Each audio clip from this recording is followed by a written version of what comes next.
Hello from my walk. Wow, it's really bright. Oof. Turn this way. Oh, then I'm backlit. I guess I'll just look into the sun.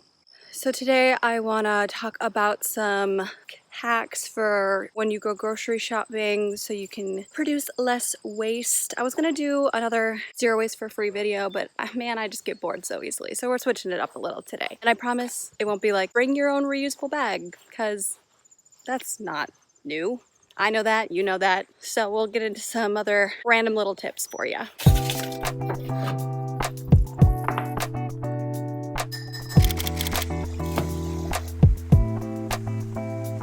All right, to start off, like I said in the problem with zero waste video is that shopping without plastic or little packaging or no packaging or whatever is not accessible to a lot of people. So if you haven't watched that yet, go check it out. I'll link it up there and down in the description box. And it'll help you hopefully understand why a lot of zero waste is kind of elitist. Not kind of, it's pretty elitist. At least in the way that we think about it in our like aesthetic Eurocentric lens. Yeah. And I plan on making more videos about that in the next couple weeks. Not that specifically, but about some of the more racist, elitist aspects of the sustainability community, because I like being within it and also criticizing it. And I think that that's good. So anyways, with this video, I feel like I say this a lot, but do what you can, leave what you can't. And if none of these work for you, that is totally okay. They're just ideas. So when it comes to grocery shopping, I don't buy a lot of juice. I'm not a soda drinker. I don't buy a lot of like kombucha or anything fancy.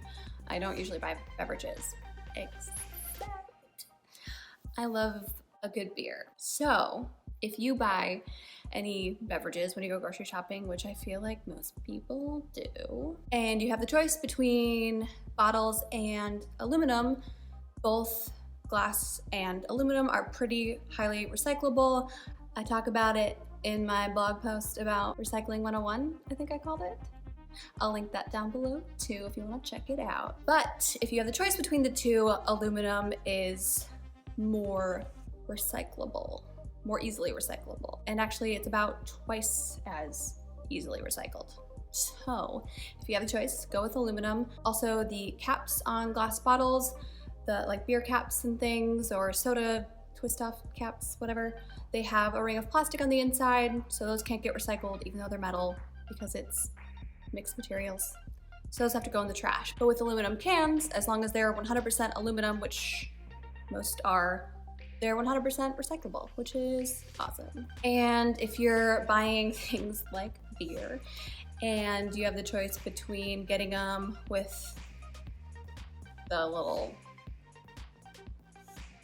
plastic rings, the like soft plastic, like clear plastic rings, the cans. I'm making sense, right? Or a big box of the cans.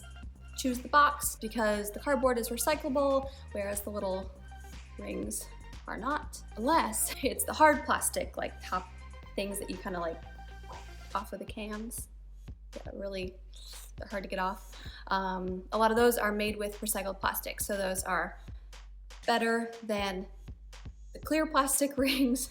But if you still have the option to go with a big cardboard box, do that. I must have had a lot of caffeine today.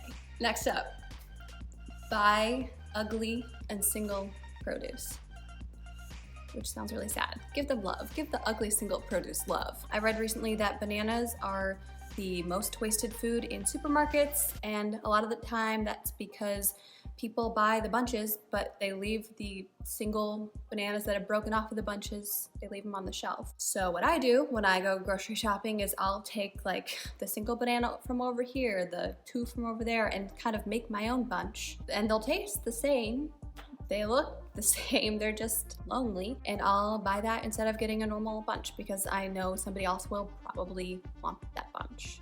In a similar vein, I tend to buy other produce that looks either too big or too small or has like a wonky shape to it that I know will taste fine, but also is less likely to get got at the supermarket. So if you have the choice between like a beautiful piece of produce and a ugly piece of produce. Try buying the ugly ones because otherwise they'll get thrown out and that will contribute to methane gas, which we don't want. Plus, if you're buying produce and you don't have to bag it, then you don't have to bag it. Always.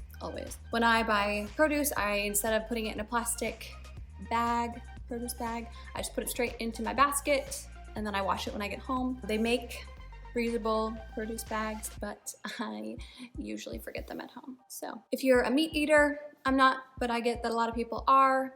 I recommend going to the butcher counter instead of buying it prepackaged in the plastic, because you can usually get it in paper at the counter, which is more easily recycled or actually more likely compostable, because once a piece of paper or cardboard gets grease or any sort of like animal byproduct on it, then it can no longer be recycled because our facilities can't handle it. So instead, it can be composted, which again, I know not everyone can do. I'm just letting you know. If I can't get like berries without plastic at my farmer's market, or if it's winter and that's not an option, then instead I usually opt, instead of the fresh fruit in plastic like clamshells from the grocery store, I usually get giant bags, as big of a bag as I can, of frozen berries, which then I either thaw or put them in smoothies or boil them on the stove and add to my oatmeal, stuff like that instead, because I usually don't finish my fruit before it gets all moldy. It comes in a plastic bag, but a lot of grocery stores have the big receptacles where you can take your thin plastic bags and drop them off there for recycling. Don't throw it in your kitchen recycling bin because that'll just jam the machinery. So I do that. And again, it's not perfect. Our recycling system isn't perfect, but it's kind of the lesser of evils because I really try not to have food waste. And I think that is all I was gonna talk about. They're just some little things that you can do to make a big difference. Honestly, I should do a whole food waste video. That'll be coming because it's such a big problem and it contributes to so much methane gas that is way stronger. Is that the word? It's worse than CO2. So yeah, hopefully some of these are easy little tips. And I hope I didn't talk too fast, because now I just am shaking from the caffeine. I don't know, it's because I haven't eaten enough. Have I eaten at all? Anyway, I hope you found any of this useful. If you did, please give this video a thumbs up. It really helps me out. I would really appreciate it. And hit the subscribe button and ring the little bell if you haven't yet. And I will see y'all in my next video. Take care, y'all. Bye.